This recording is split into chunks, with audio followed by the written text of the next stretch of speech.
재광이 재현이 안녕.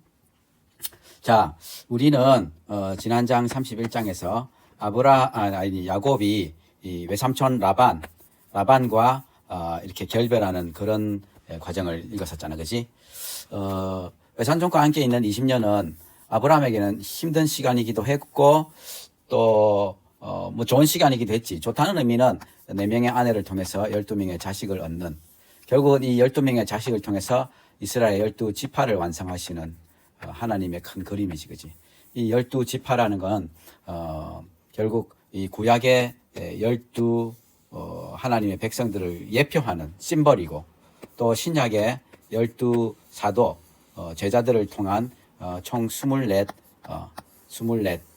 그래서 요한계시록에 보면, 계시록에는 이 상징이 참 많이 있는데, 계시록에 보면 제일 처음부터 24장로들 얘기가 나오거든. 24장로들이 하나님의 보좌 주변에 이렇게 서 있는 이 24장로는 예수를 특별히 잘 믿어서 선택된 24명의 사람이 아니라 신약과 구약을 통틀어 하나님의 백성들 전부를 상징하는 상징인 것이지. 우리는 예수 믿을 때, 내가 예수 믿을 때도 나는 특별하게 잘 믿어야 돼, 이런 착각을 하는데 절대로 그렇지 않아. 그렇게 열심을 내서 잘 믿어야 하는 사람들, 이런 사람들은 거의 나중에 가짜로 판명될 가능성이 많아. 좀 이상한 말이지만. 자, 어쨌든 결국 이스라엘의 12지파를 이루는 그것이 이 20년 동안 힘든 시기를 통해서 이루어졌다 그랬지. 그러면서 이제는 이 라반과 결별해야 하는, 근데 결별의 과정이 쉽지 않았지, 그지? 모르게 도망 나와야 했고, 결국 추적을 받고, 하나님이 개입하셔서 꿈에 라반에게 나타나셔서 네 손대지 마라, 이래 안 하셨다면 아마 야곱을 쳤을 거야. 그래갖고 다 빼들어갔겠지. 자, 지금 이제 32장에서는 이제 야곱은에서 자기의 형님을 만날 준비를 하는 거야. 형님이 이 야곱이 아버지의 축복을 가로채고 도망가고 나서 죽여버리겠다고 그렇게 다짐했었잖아. 그게 20년 전의 얘기인데, 그 20년이 야곱은 그 형님과의 관계에서 그 20년에 멈춰 있잖아. 나는 형님을 만나면 죽겠구나. 자, 이제 그 형님을 만나야 하는 그 절대절명의 순간이 이제 오는 거야. 자, 야곱은 길을 가는데 하나님의 사자들은 천사지, 그지? 천사들. 하나님이 천사들을 만나게 하신 거야. 사실 성경은 우리 천사들은 하나님의 백성들을 돕는 어떤 그런 자들로 기록되어 있고, 모든 사람들을 위해서 천사가 있다고 이렇게 성경이 쓰긴 하는데, 문제는 이 천사들은 영적인 존재라 우리의 눈이 이들을 볼 수가 없는 거야. 우리는 이 시간과 공간을 가지는 이런 3차원적인 이런 하등한 존재일 뿐이기 때문에 우리보다 높은 차원의 영들을 볼 수가 없는, 감지할 수가 없는 자들이거든. 근데 하나님 지금 야곱의 눈을 띄우신 거야. 이 특별한 시기에 너무 두려워하는 야곱의 눈을 띄우시고 뭘 보여주시냐면 하나님의 사자들, 천사들을 보여주신 거야. 야곱이 그들을 보는데, 야, 하나님의 군대다. 그 땅 이름을 마하나임이라 했는데, 이게 마하네라는 말은 이 군대의 무리, 군대의 무리를 뜻하거든. 군대 단위, 어떤 단위. 근데 이 마하나임 하면 이 아랍어에는 쌍수가 있어. 이 히브리어도 그렇고 아랍어도 그런데 이 쌍수, 단수가 있고 2개를 나타내는 쌍수가 있고 3개 이상의 복수가 있거든. 그래서 좀 신기한 일이지. 그래서 이 쌍수, 마하나임 하는 거는 두 군대라는 뜻이거든. 두 군대. 하나님의 군대가 2개나 있는 거야. 그러니까 하나님이 야곱의 눈을 열어서 보여주신 거는 하나님의 천사들의 2 군대가 있었던 거야. 그러니까 그 숫자가 굉장했겠지, 그지? 굉장한 2 군대의 무리를 하나님은 야곱에게 보여주신 거지. 야곱아, 걱정하지 마라, 두려워하지 마라. 이만큼 많은 천사들이 니를 지키고 있다. 염려하지 마라. 라고 야곱에게 안심을 시켜주시는 거야. 그런데 이 야곱이 그걸 보고 안심이 되나? 안심이 안 돼. 야곱은 참 우리와 같아서 사실은 하나님이 아무리 이렇게 보여주시고 눈을 띄워서 초자연적인 어떤 걸 보여주시다 하더라도 눈앞에 있는 상황 속에서는 두려워할 수밖에 없는 존재들이거든. 그래서 야곱이 뭘 하냐면 종들을 보내, 에서 형님한테. 그래서 야곱이 이렇게 합니다. 라반하고 같이 있다가 지금 이제 왔습니다. 소, 나기, 양떼, 노비가 많이 있어서 주께 알리고 주께 은혜 받기를 원합니다. 이래 이 소식을 보냈거든. 그러니까 이제 사자들이 야곱한테로 돌아오는데 형님 에서가요 400명을 거느리고 주님 만나러 옵니다. 아니 400명의 군대를 이끌고 올 수 있는 그런 굉장한 어떤 권력자로 에서는 지금 자라 있었던 거지. 그래서 전에도 늘 얘기했지만 세상적으로 진짜 축복을 받았지만 에서는 그래서 축복을 못 받았잖아. 그렇지? 아버지 축복을 못 받았어. 그런데 지금 잘 돼 있는 건 세상적으로 잘 돼 있는 건 에서야. 400명이나 되고 우리 그거 봤잖아.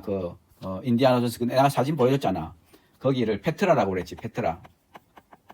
페트라라는 그곳. 지금도 여기 엄청나게 이제 관광 많이 가는 그곳의 왕으로 그 나라를 통치하던 에서가 돼버린 거지. 어쨌든 400명을 데리고 온다니까네. 이제 지주기로 온다고. 이제 엄청나게 야곱은 심히 두렵고 답답했던 거지. 자, 야곱이 처음 77살에 길을 떠났을 때, 그 혼자 단신으로 먼 길을 한 달 넘게 걸리는 그 길을 떠났을 때 베델에서 하나님을 만났잖아. 그때 진짜 너무 두렵고 떨리고 힘들었을 그때 하나님이 만나 주셨다고. 하늘과 땅을 연결하는 사다리이신 예수 그리스도, 그리고 거기를 오락내락하는 천사들을 보여주셨는데 지금 또 이제 행님을 만나는 이 순간 야곱은 너무 심히 두렵고 답답한 거지. 그래서 이 사람들과 동물 떼를 두 대로 나누고 에서가 한 떼를 치면 남은 한 떼는 피해야지, 도망가야지, 이렇게 또 에서는 꾀를 부리는, 이 꾀가 욕꾀지, 꾀를 부리는 모습을 보여주는 거야. 그러면서 그래도 기도는 한다. 일단 우리는 기도를 먼저 해야 될 것 같은데 일단 기도보다 지 꾀를 먼저 부리고 그 다음에 기도를 하는 거야. 물론 기도를 하나도 안 하는 것보다 낫긴 한데 어쨌든 야곱은 사실은 하나님께 먼저 기도를 했으면 좋았을 텐데, 우리 할아버지 아브람, 내 아버지 이삭의 하나님 여호와여, 내 고향 네 족속한테 돌아가라, 내가 니한테 은혜를 베풀 거다 하셨잖아요. 은혜를 베풀 거다 하셨잖아요. 하나님이 제광이 재은이한테도 은혜를 베풀 거다 하고 말씀하시는 거야. 하나님의 은혜라는 말은 카리스라는 뜻인데, 이 카리스라는 이 은혜라는 말은 전혀 감당할 수 없는 자에게 막 부어지는 그런 은혜. 이 필립 얀시라는 사람이 쓴 놀라운 하나님의 은혜라는 책이 있어. 놀라운 하나님의 은혜. 이 책을 한번 읽어보면 참 좋은데, 하나님의 은혜라는 게 어떤 의미인지 설명하려고 많이 예를 썼는데, 어쨌든 나는 주님이 저한테 베푸신 모든 은총과 모든 진실하심을 조금 더 감당할 수가 없습니다. 그렇지, 지금 뭐 잘한 게 있나? 아무것도 잘한 게 없는 그에게 하나님이 베푸신 모든 은총과 모든 진실하심. 내가 지팡이만 가지고 요단을 걷는데 지금은 두 떼나 일었습니다. 내 형 에서의 손에서 내를 건져주세요. 내가 두렵습니다. 겁이 억수로 납니다. 어쩝니까? 주님, 내가 반드시 니한테 은혜를 베풀어서 니 씨가 바닷가 모래처럼 많게 하려 하셨잖아요. 이렇게 하나님의 약속에 근거해서 기도를 하는 거지. 약속에 근거한 기도들. 그래서 우리 말씀 기도라는 이런 말 많이 쓰는데, 우리 기도를 막 지하고 싶은 그대로 하는 게 아니라 우리가 읽은 말씀에 근거해서 기도를 하는 거지. 이런 기도가 중요한 기도야. 자, 야곱이 이제 거기서 밤을 지내고, 형님한테 줄 예물을 택하는데, 암염소가 200, 순염소가 20, 암양이 200, 순양이 20, 전날은 낙타 30, 또 새끼, 황소가 40, 암소가 40, 황소가 10, 암나귀가 20, 나귀 새끼 10. 꽤 많잖아. 그지? 지금 수백이야, 지금 벌써. 이거를 이제, 뭐 어떻게 하느냐면, 네 떼로 나눠. 한 무리, 두 무리, 세 무리, 네 무리. 그래가지고, 요거 가고, 그래서 가다가, 누구? 우리는 야곱의 건데요. 이게 형님한테 보내는 예물입니다. 이러고 이제, 혹시 이제 이 형님 이 예물을 보고는 마음이 늦어질까봐 또 두 번째 가고 세 번째, 네 번째 다 가다가 누구 이러면 똑같이 그렇게 말하면, 요렇게 이제 예물을 받으면, 내 앞에 보내는 예물로 형님 감정을 푼 후에 되면 혹시 형이 내를 받아주실지 모르겠다. 이 야곱의 꾀는 굉장하지, 그지? 잔꾀 부리는 데는 야곱은 도사인 거야. 이렇게 잔꾀를 부리는데, 이 잔꾀를 부리고도, 이 예물을 먼저 보내고 지 혼자 이제 밤에 있는데, 두 아내와 여종과 열한 아들은 전부 다 야복나루를 건너게 하고, 다 건너가게 하고 지 혼자 안 건너고 이제 남아 있었는데, 자, 근데 어떤 사람이 나타나. 날이 새도록 야곱하고 씨름하는 거야. 어떻게 해서 이 씨름이라는 게 시작됐는지 모르겠는데, 결국은 이 어떤 사람은 뒤에 보면 나오지만 하나님이야. 우리는 이 어떤 사람으로 표시된 이 어떤 사람이 하나님, 특히 성육신 하기 이전에 예수님이라고 분명하게 생각할 수 있고, 대부분의 주석서들은 그렇게 주석하고 있어. 결국은 이 예수님이 여전히 두려워하고 있는 야곱에게 다시 나타나시는 거지. 꿈에 나타나시고 여러 또 환상 가운데 말씀하시고 또 눈도 띄어서 천사들의 군대들도 보여주셨던 하나님이 여전히 말도 못하게 두려워하고 있는 야곱에게 나타나시는 것이 야 한판 붙자 이렇게 이제 씨름하면서 그 두려운 마음을 어떻게 좀 떨쳐 보내려고 도움을 주시려고 했던 건지 이렇게 씨름을 하기 시작했는데 이 야곱도 절대로 안 지려고 막 가진 그 애를 다 쓰고 있는 거지. 그러니까 어쨌든 야 어떻게 하나님이 사람한테 지겠니? 근데 사실은 사람의 몸을 입으신 예수님은 그냥 사람이셨거든. 피곤하고 지치고 배고프고. 그러니까 이 야곱은 하나님 사람의 몸을 입으신 예수님보다 더 힘이 셀 수 있지. 어쨌든 간에 이 야곱이 너무 세니까 야곱의 허벅지 관절을 딱 쳐가지고 이게 힙 조인트 있고요. 힙 조인트가 디슬로케이션이 일어난 거지. 그러면서 쩔뚝거리게 된 거지. 그래서 이제 날이 새는데 날이 새도록 몇 시간을 그렇게 했던 거지. 내 좀 가자. 아닙니다. 당신이 나한테 축복 안 하면 몸 보내줍니다. 뭔가요? 막 이러면서 이름이 뭐고? 야곱은요. 네 이름이 다시는 야곱이 안 될 거다. 네 이름은 이스라엘이라 할 거다.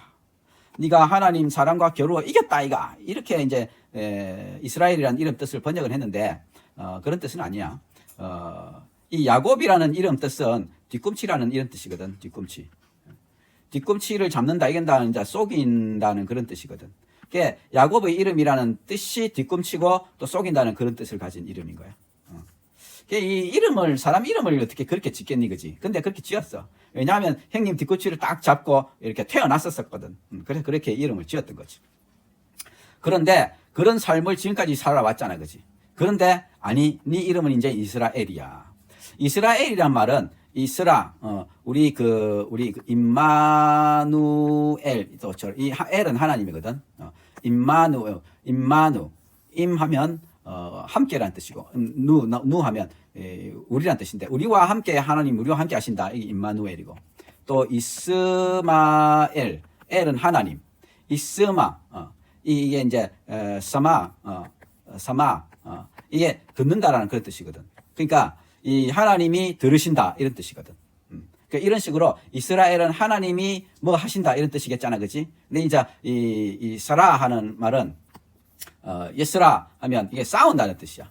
하나님이 싸우신다 이런 뜻이야. 그래서 이스라엘이라는 말은 하나님이 싸우시는 자 이런 뜻인 거야. 그러니까 이게 결국 무슨 뜻이냐? 하나님이 우리하고 싸우시겠다 이런 뜻인 거야. 하나님이 우리하고 왜 싸우시겠니, 그지? 근데 하나님이 우리랑 싸우시는 거야. 우리의 악한 자아를 깨뜨리고, 우리의 욕심을 깨부수고, 우리 원하는 소원들을 안 들어주시고, 하나님이 우리와 계속 싸우시면서 나를 십자가에 죽이시고, 오직 예수 그리스도만으로 이렇게 우리를 만들어 가시는, 그래서 나와 싸우시는, 그게 이름이 이스라엘인 거야. 하나님이 사람과 겨루어 이겼다는 이런 이 번역이 조금 그거 해. 이거 문자적으로 번역은 이렇다는 뜻이야. 그래서 야곱이 당신의 이름을 알려주세요. 야, 니 어째서 내 이름을 묻는데? 그러면서 야곱이 거기서 브니엘이다. 이 엘은 또 하나님이라 했지. 바니 하면 얼굴이란 뜻이야. 얼굴. 그러니까 하나님의 얼굴 이런 뜻이지. 그래서 내가 하나님의 얼굴을 봤는데 내가 안 죽고 살았다 이런 뜻이지. 그래서 이 이름을 브니엘이라 이렇게 지었던 거지. 브니엘을 지날 때 해가 돋았고 허벅다리가 위골돼서 다리를 쩔뚝쩔뚝했다. 그래서 이스라엘 사람들은 아직도 동부임줄을 안 먹는다.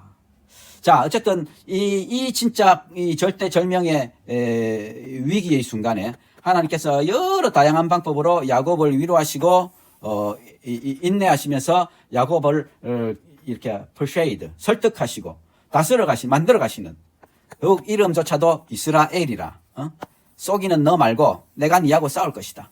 네가 원하는 네가 아닌 내가 너와 싸워서 내가 원하는 너를 만들어 갈 것이다. 이런 뜻인 거지. 결국 그리스도인들은 각자의 우리의 이름이 있지만 우리 각자의 이름은 이스라엘로 되는 거지. 지금의 이런 이스라엘은 그 이스라엘은 아니야. 지금의 이스라엘에 이렇게 중요하고 생각하고 이런 사람들은 시온주의자, 자이언니즘, 시온주의자라고 말하는데 이들은 문자적인 이스라엘을 아주 그 중요시하게 생각하는데 지금 성경은 그런 걸 우리에게 얘기하고 있지는 않아. 그래서 재광이 재현이도 결국 이스라엘이 되는데 결국은 뭐냐면 하나님이 너희들하고 싸우셨어. 너희들 원하는 것들이 아닌 하나님이 너희들 삶에 원하시는 것들을 이루어 가시면서 싸우시는 그런 존재들이 될 것이다. 사실 이게 복받은 자들이지. 우리 원하는 대로 살면 바라고 원하는 것들을 이룰지 모르지만 우리는 다 지옥 가게 되자는 거지. 그런데 하나님 우리를 영원한 그분의 나라에 들이시기 위해서 그분 같은 자들로 만들어내시기 위해서 정말 예수의 모습으로 만들어내시기 위해서 우리와 하나님은 싸우시는 거지. 그래서 지금 하나님은 야곱과 계속 싸우고 계시는 거야. 자, 제강이 재현이 그 하나님을 정말 바라보는 이스라엘이 됩시다. 안녕.